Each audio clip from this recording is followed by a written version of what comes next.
एक बार गौतम बुद्ध वैशाली नगरी में धर्म प्रचार के लिए जा रहे थे। जब वे नगरी के बीचों बीच से गुजर रहे थे, तब उन्होंने देखा कि कुछ सैनिक एक लड़की का पीछा करे रहे हैं।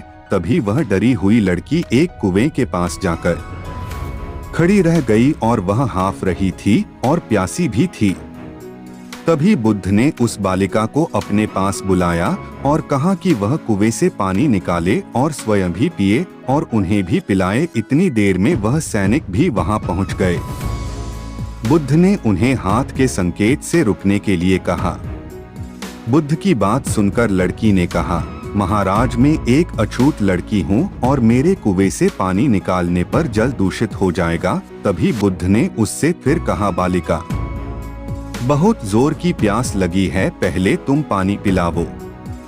तभी कुछ देर बाद वैशाली नगरी के राजा भी आ गए। फिर उन्होंने बुद्ध को नमन किया। बाद में सोने के बर्तन में केवड़े और गुलाब का सुगंधित पानी पीने के लिए दिया, पर गौतम बुद्ध ने उसे पीने से मना कर दिया।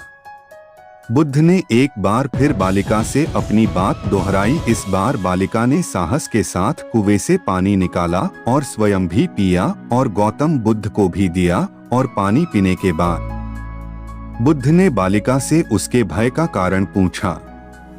तब उस बालिका ने बताया, मुझे सयों से राजा के दरबार में गाने का अवसर मिला था और राजा ने मेरा गीत सुन मुझे अपनी गले की माला पुरस्कार स्वरूप दी, लेकिन उन्हें किसी ने बताया कि मैं एक अछूत लड़की हूँ और यह जानते ही राजा ने मुझे अपने सैनिक को मुझे जेल में डालने के लिए बोल दिया। मैं किसी तरह उन सैनिकों से बचकर यहाँ तक पहुँच गई और आप मिल गए।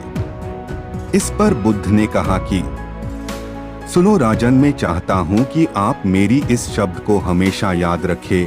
कोई भी मनुष्य की पहचान उसके धर्म और जाति से नहीं, बल्कि उसके स्वभाव या उसके अच्छे काम से होती है।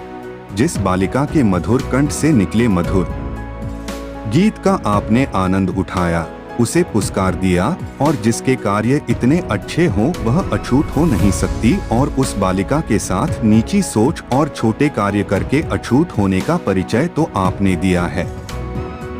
इसीलिए मेरे नजरों में यह बालिका नहीं बल्कि आप अछूत है। तभी राजा बुद्ध के सामने शर्मिंदा होने के अलावा और कर भी क्या सकते हैं। उन्होंने बुद्ध से क्षमा मांगी और वह से चले गए। सीख, इस कहानी से हमें यह सीख मिलती है कि कोई भी इंसान अपने कार्यों और कर्मों से बड़ा बनता है, बल्कि अपने धर्म या जाति से नहीं।